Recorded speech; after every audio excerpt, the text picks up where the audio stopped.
You know, in working with people, one of the things that notoriously comes about is they'll ask me what they're supposed to do. They want to have spirits step forward in a really profound way and tell them, you know, this is what they need to do in their life. And it's just not always that way. Sometimes we have those kinds of inspirations, but really it's so much about what we want in this life, because life is for the living.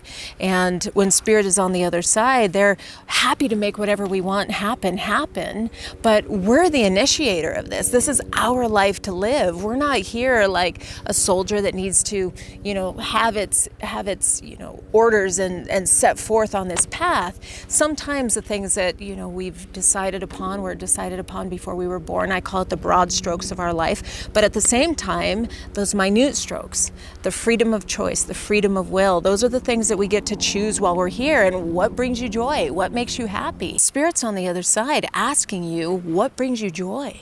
What lights you up? Chase that.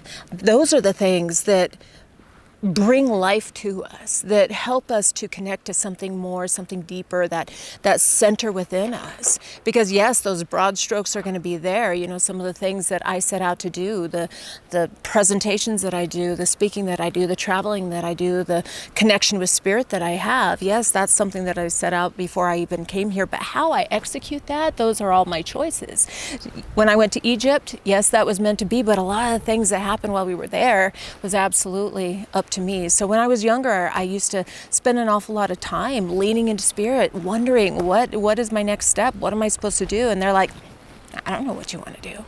You know, what brings you joy? You know, and they're just waiting for me to make a decision. And then all of a sudden, when I make that decision, I start taking those steps, everything clears out of the way.